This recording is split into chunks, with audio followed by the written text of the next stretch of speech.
Hello, Jedediah Mosher. Now, if you're a British film fan, there's a very high chance you like James Bond films. If you're a film fan, there's a very high chance you like James Bond films. We have one of the longest running film series in the history of cinema. Now, there's lots of lists on the internet of the top Bond films, you know, like from worst to best, you know, and I've done my own. Now, this list isn't about critical points on every film, otherwise the list I would do is very, very different and very similar to the ones on the internet. So this is a list of my personal favourites. Now, I won't talk about every single one of them, I'll just go down through the list and probably talk about the last 5. Okay, so, here we go. Number 22 is Diamonds Are Forever, number 21 is Moonraker, number 20 is For Your Eyes Only, number 19 is The Man with the Golden Gun, Number 18 is The World's Not Enough, number 17 is Quantum of Solace. Really didn't like that one. Number 16 is A View to a Kill, number 15 is Live and Let Die, number 14 is Octopussy, number 13 is Die Another Day, number 12 is On Her Majesty's Secret Service, number 11 is Tomorrow Never Dies, number 10 is Doctor No, number 9 is Thunderball, number 8 is GoldenEye, number 7 is You Only Live Twice, number 6 is From Russia with Love. I'll put all them, of course, in the sidebar. I know I talk pretty fast and it's hard to understand me sometimes, so yeah, I'll put them all in the sidebar. And I'll get on to the last 5 now. Number 5 is The Spy Who Loved Me. By far, critically and commercially, not commercially, sorry, well, not gross-wise anyway, but just the best Roger Moore film of them all. It was one of the best Bond films of them all, and Roger Moore, you know, gave it his all. I mean, his first 3 films out as Bond were pretty cool, I suppose, but he really pushed the limit when he did A View to a Kill at the age of 57, you know? I've always been a bit of a fan of Roger Moore, though. You know, I've always had a thing for his movies because A View to a Kill, you know, had the best Bond theme song ever, as far as I go. Well, one of my favourites, anyway. And on top of that, my auntie, who is a big film fan and really turned me into the film fan that I am today, she loves Roger Moore.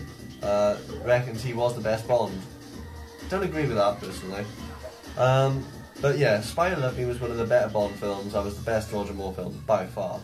Number 4 is The Living Daylights. The first film to star my personal favourite actor to play James Bond, Timothy Dalton. The reason I like Timothy Dalton's Bond is because it brings across a much darker Bond, which you see in some of the novels, which you see in the novels, really. It's a much closer version to what the original writer behind Bond would have wanted to see, probably, in the films. And after all the ridiculous antics that went on during the Roger Moore films, I mean, for fuck's sake, Moonraker went to space, for Christ's sake, Octopussy, he was wearing a clown suit and a gorilla suit at the end. Yeah, after all those antics, it was just good to see Bond be, you know, have a bit of a dark side, you know, still after all these years. And of course, go back to tactical espionage. I really liked the story as well, because it was one of the first Bond films that, you know, when I started watching Bond films, I was probably about 5 or 6, and I found it really difficult to get into the stories of much more advanced, much more story-based Bond films. I was always one who liked the action, really, because I was a kid, and it was one of the first films I actually got because I watched it so much.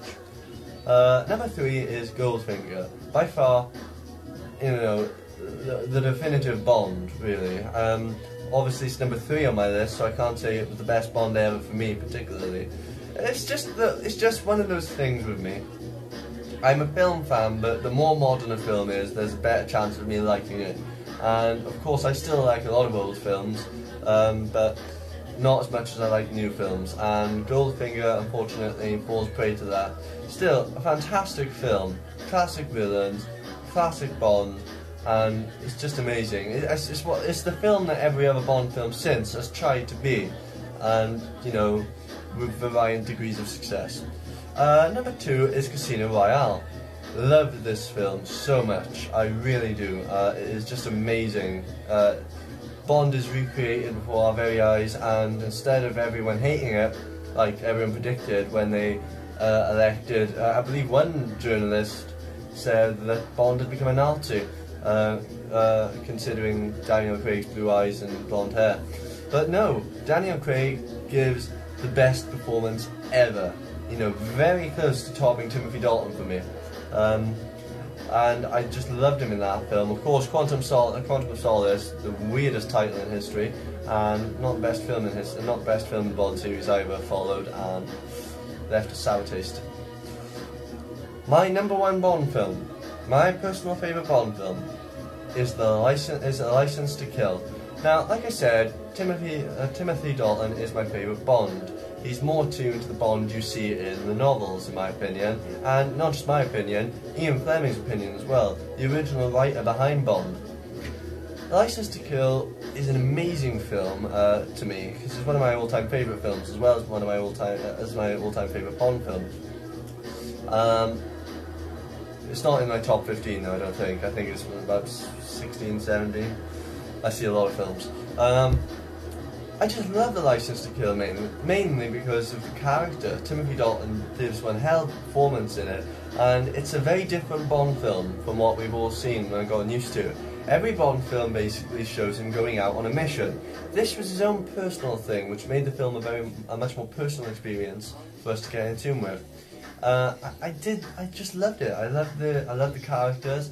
I loved that the film wasn't afraid to show the deaths of so many allies for Bond as well. And, you know, it really put Bond on the edge. A lot of people didn't like License to Kill because they reckoned it went too far to the dark side of Bond. But I reckon it didn't go far enough. And I'm still waiting to see if one actor can top Timothy Dalton's dark side. So far, even Daniel Craig hasn't done that, and he's a pretty dark actor in some of his movies. Now, along with compiling a list of the best Bond films, I've also compiled a list of best actors, you know, 1 to 6 to 1, who's played Bond.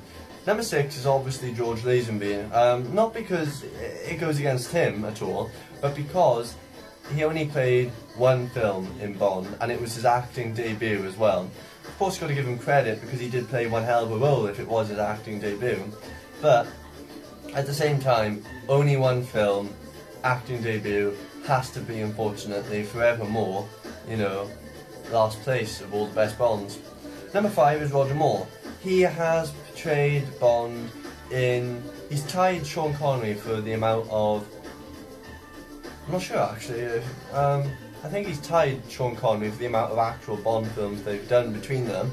And there's one more behind Sean Connery if you include Never Say Never Again, which I don't personally because it's not an Eon production. Roger Moore's Bond, the 10 years Bond, was marked by insane storylines and insane everything, really.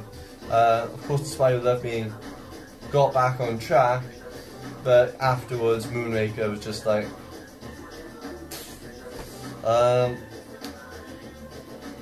Number 4, Sean Connery, for the very first Bond. Now the reason he's so low on this list is because I didn't grow up with him, and the films are so old and dated. I mean, there's no gadgets in Dr. No or From Russia with Love.